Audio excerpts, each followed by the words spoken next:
Halo sobat, jumpa lagi. Melanjutkan kisah Istana yang Suram karya Esa Mintarja. Kali ini dalam episode kehadiran Kudo Rumpoko. Selamat menikmati. Salam budaya. Monggo kula aturi subscribe, like, komen, soho share. Matur nuwun.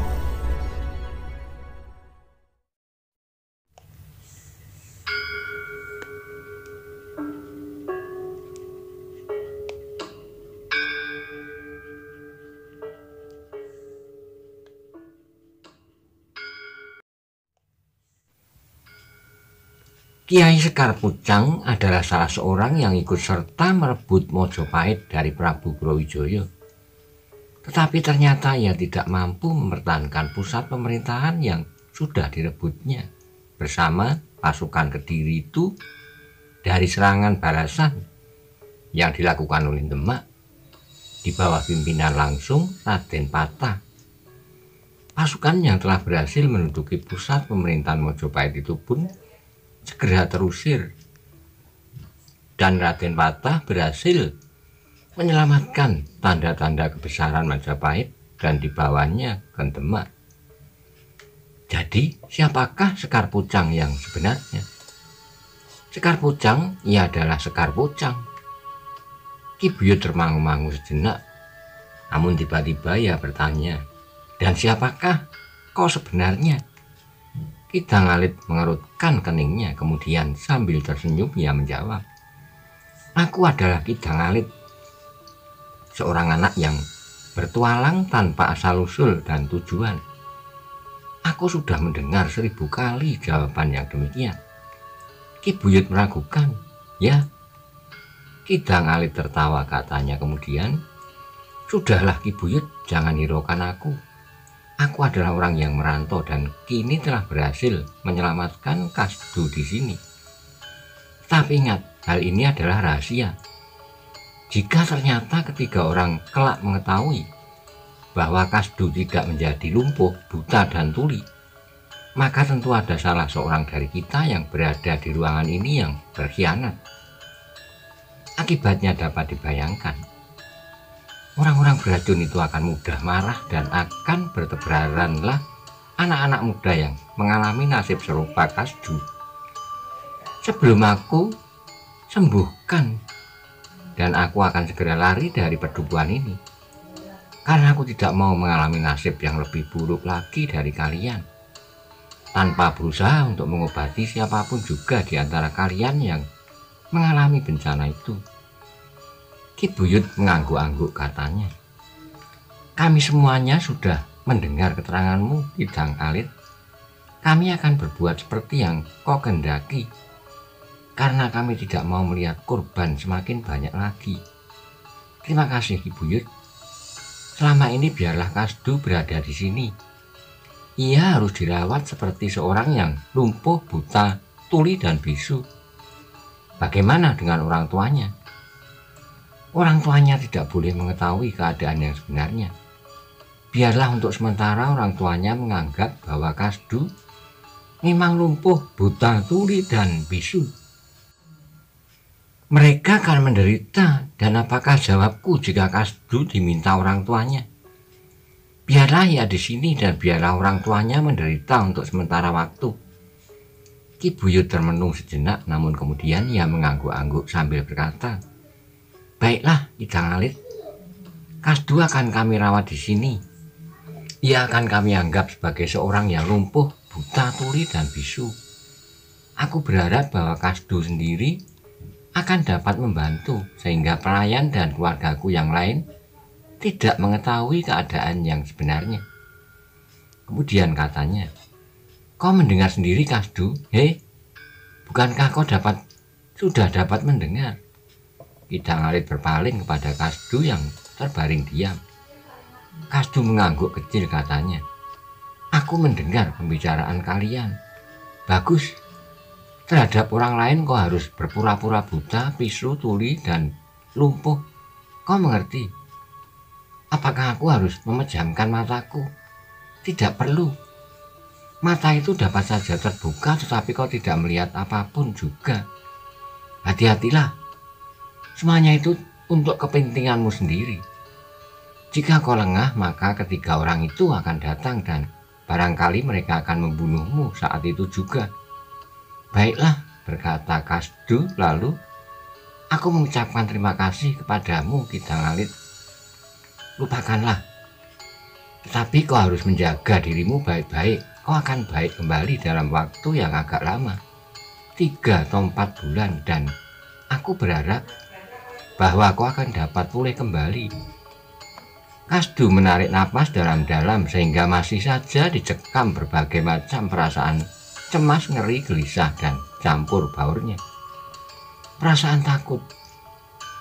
Namun bahwa ia mempunyai kemungkinan yang jauh lebih baik karena pertolongan Kidang Alit telah membuatnya terhibur meskipun ia masih harus berbaring 3-4 bulan. Sejenak kemudian maka anak-anak muda itu pun minta diri. Atas persetujuan Ki Buyut maka anak-anak muda dianjurkan untuk tidak berbuat sesuatu. Ketiga orang itu amat berbahaya. Jadi apakah kita harus membiarkan kesulitan itu terjadi untuk selanjutnya? Bertanya seorang bebahu pedukuhan itu. Tentu saja hati kita tidak akan rela. Tetapi apa yang dapat kita lakukan di tempat yang terpencil ini? Bebahu itu hanya dapat menarik napas dalam-dalam. Memang tidak ada yang dapat mereka lakukan kecuali pasrah diri kepada Yang Maha Agung, agar rakyat padukuhan terpencil itu dibebaskan dari bencana yang lebih dahsyat lagi. Sepeninggal kawan-kawannya, Kasdu dengan sadar menjadikan dirinya seorang yang buta, tuli, dan lumpuh. Hanya dengan Ki Buyut dan orang-orang tertentu saja ia kadang-kadang melepaskan kepepatan dan ketegangan perasaan selama ia memerankan dirinya dalam keadaan yang parah. Namun sementara itu orang-orang Karangmojo mulai merasa diri mereka sangat terganggu oleh kehadiran 3 orang yang sama sekali tidak mereka kehendaki. Tetapi tidak seorang pun yang dapat mencegah mereka melakukan apa saja yang mereka kehendaki. Bahkan di hari-hari terakhir mereka mulai menyebut beberapa ekor kambing yang gemuk yang sering digembalakan oleh anak-anak Karangmojo di pinggir pedukuhan. Sekali-kali aku memerlukan kambing itu, berkata Kumboro kepada salah seorang anak yang sedang mengembalakan kambingnya. Mula-mula anak-anak itu tidak mengerti maksudnya. Tapi sehari kemudian ia menangis panjang malam karena ternyata yang dimaksud oleh Kumboro adalah bahwa kambing itu harus disembelih. Ki Buyut menjadi sangat berprihatin atas kehadiran ketiga orang itu. Yang mereka minta semakin hari menjadi semakin banyak dan kadang-kadang gawat. Karena itulah sudah mulai terbayang di angan-angan Ki Buyut bahwa pada suatu saat mereka minta lebih dari seekor kambing, bahkan seekor lembu, karena di Karangmojo banyak terdapat gadis-gadis yang memang sedang tumbuh, dan di antara gadis-gadis itu terdapat seorang gadis yang sangat mereka hormati, Inten Prawesti. Berita kehadiran orang-orang itu pada akhirnya sampai juga ke telinga penghuni tanah kecil itu. Nyi Upih yang mendengar pertama kali segera menjadi cemas. Seperti bisik-bisik orang-orang di Karangmojo bahwa hampir setiap orang mencemaskan anak-anak gadisnya, dan terutama Inten Prawesti. Jadi apa pendapat Nyai? Bertanya Raden Ayu Narpodo ketika Nyi Upih menyampaikan berita itu kepadanya. Untuk sementara, putri sama sekali tidak boleh menampakkan diri, Gusti. Ternyata bahwa di Karangmojo kini sedang mengintai 2 ujung bahaya yang hampir sama. Di Karangmojo ada seorang anak muda bernama Kidang Alit. Nyai sudah mencemaskan kehadirannya karena rasa-rasanya ia sangat tertarik kepada putri. Di mana mereka dapat bertemu? Kadang-kadang putri keluar istana melihat-lihat bukit yang semakin hijau. Nyi Upih berhenti sejenak lalu, tapi kemudian menyusul bahaya yang kedua. yang tidak kalah tajamnya dengan sikap anak muda yang bernama Kidang Alit itu. Keduanya dapat berbuat kasar jika niat mereka tidak dapat mereka penuhi dengan halus. Namun agaknya orang-orang kasar yang baru datang itu memang belum pernah melihat putri. Raden Ayu Kudo Narpodo menundukkan kepalanya dalam keadaan yang demikian.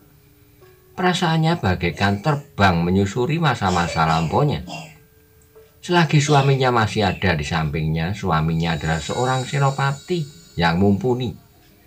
Karena itu jika suaminya ada, jangankan anak muda yang seorang, 3 atau 4 orang sekaligus datang ke istana itu, mereka akan kehilangan kesempatan untuk keluar lagi dalam keadaan hidup-hidup.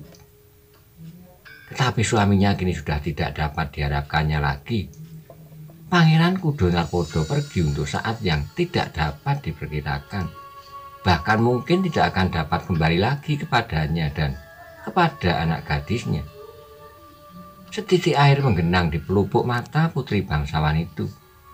Kepada siapa ia minta perlindungan agar anaknya tidak terlibat dalam kesulitan? Gusti, desi Nyi Upih yang melihat luka di hati Raden Ayu itu menjadi semakin pedih.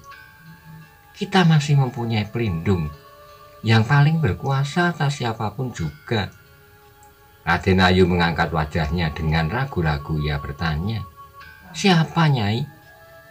Nyai tidak begitu jelas menurut tuntunan orang-orang yang pernah berhubungan dengan kekuasaan Demak. Sekarang mereka menyebutnya Yang Maha Kuasa. Raden Ayu Kudo Narpodo menarik napas, katanya, dewa-dewa yang agung, ya, yang tunggal, yang esa, tidak lebih.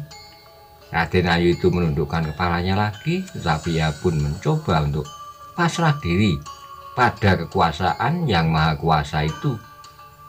Namun dalam pada itu kecemasan orang-orang Karangmojo menjadi semakin memuncak. Seorang anak gembala melihat ketiga orang itu berkuda di lereng perbukitan.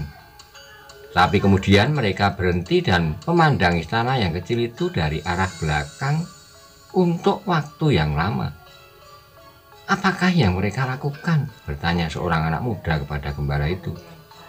Waktu itu mereka tidak berbuat apa-apa, selain memandanginya sambil berbicara satu sama lain.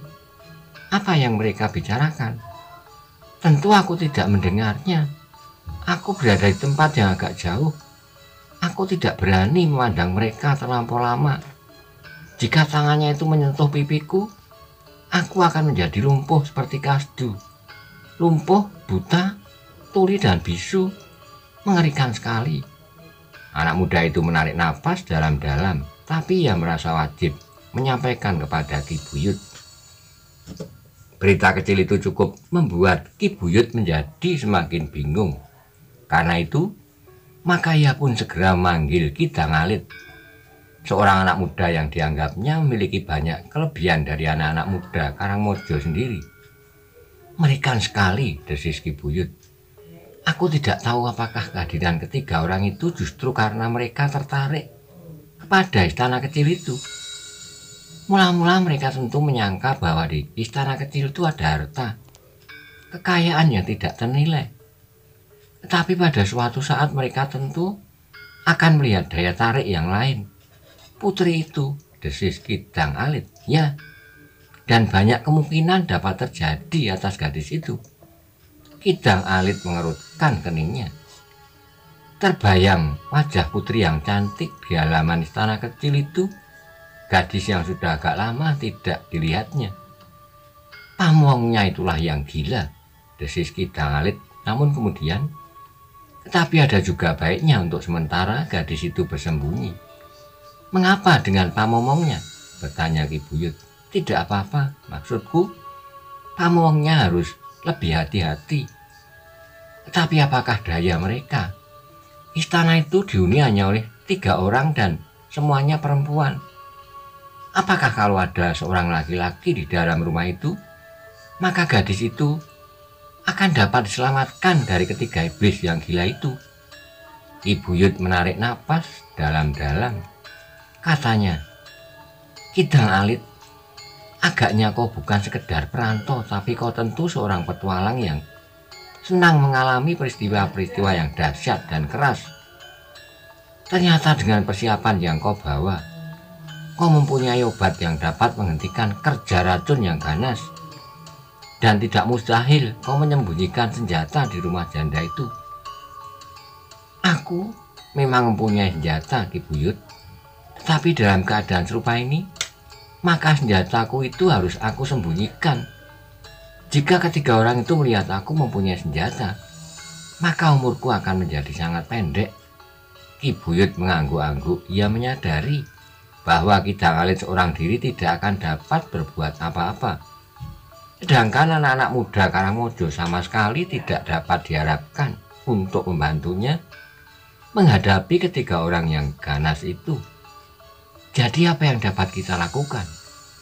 Ki Danghalit mengangkat baunya, namun kecemasan nampak membayangi wajahnya.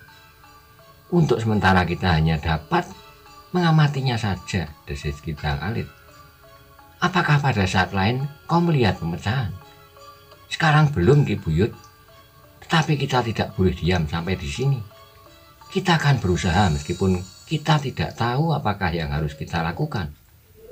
Ki Buyut menggigit bibirnya, kemudian ia menggelengkan kepalanya sambil berucap, jika kita tidak berutang budi kepada Raden Kudo Narpodo dan seluruh keluarganya, beban kita tidak akan seberat sekarang. Maksudku, beban perasaan. Kita memang wajib menolong siapapun juga jika kita mampu. Tetapi terlebih-lebih karena seluruh penduduk Karangmojo pernah merasakan uluran tangan penghuni istana kecil itu.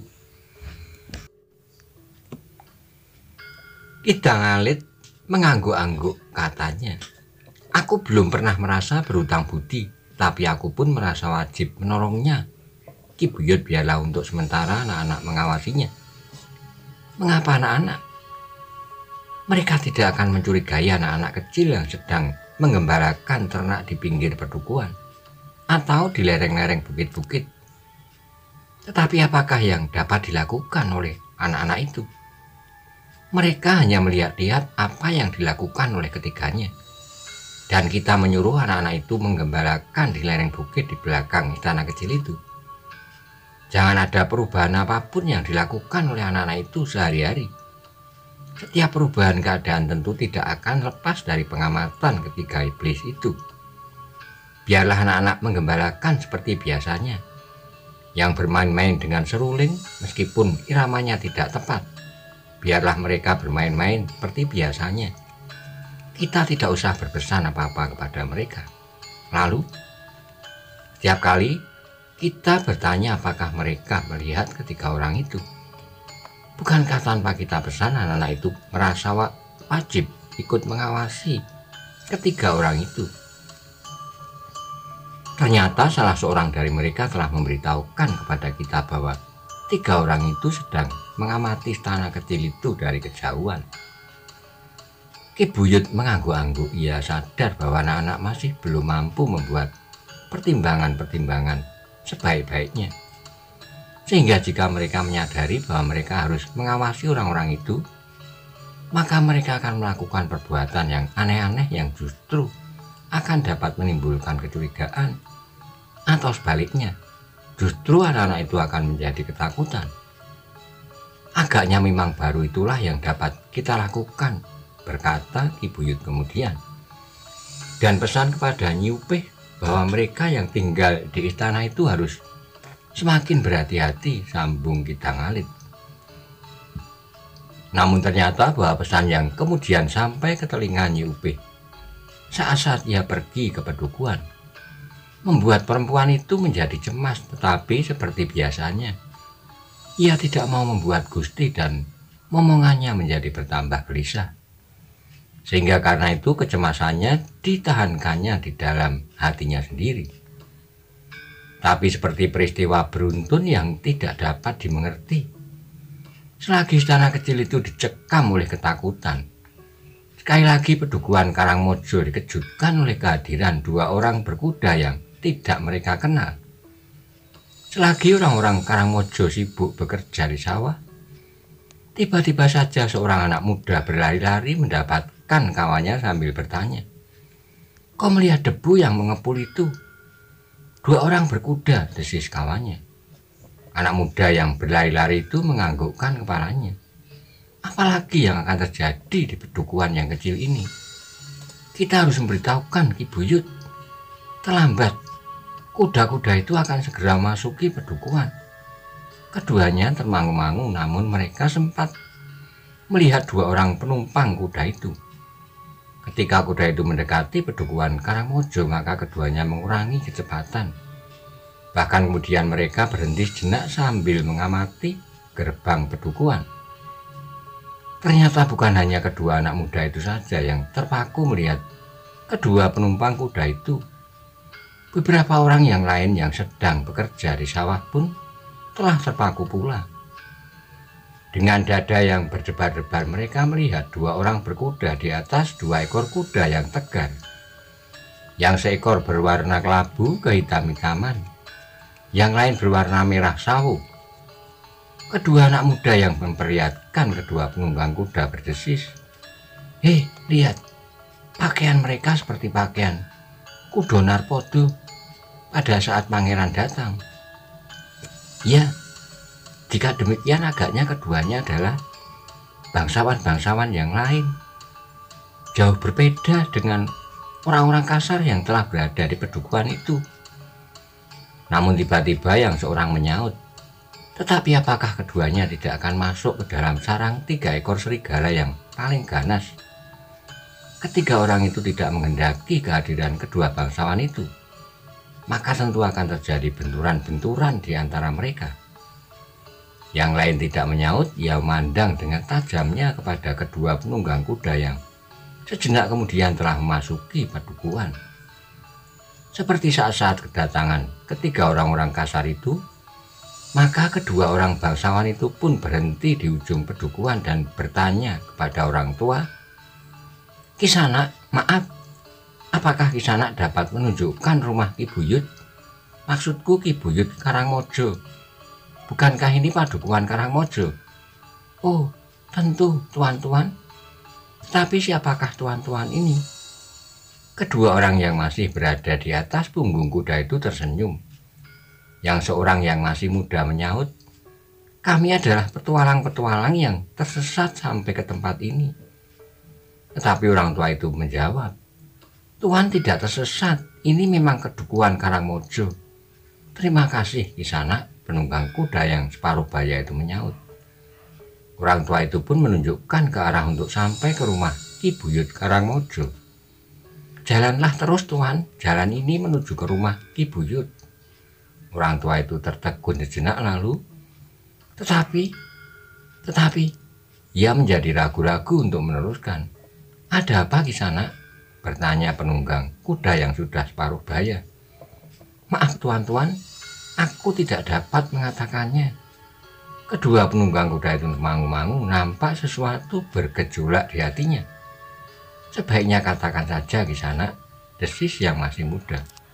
"Kami akan sangat berterima kasih kepadamu." Orang itu termangu-mangu sejenak. Apa maksudnya untuk mengatakan sesuatu? Tetapi nampaknya ia menjadi ketakutan untuk menyebutnya. Kedua orang berkuda itu saling berpandangan sejenak, kemudian orang yang tua itu berkata sambil tersenyum, "Apakah ada sesuatu yang menakut-nakutimu Kisanak?" "Tuan, sebaiknya tuan-tuan pergi saja ke rumah Ki Buyut. Nanti tuan akan mengetahui segala sesuatu yang telah terjadi di pedukuhan ini." Kedua orang berkuda tersenyum, mereka tidak dapat memaksa orang tua itu untuk berkata sesuatu.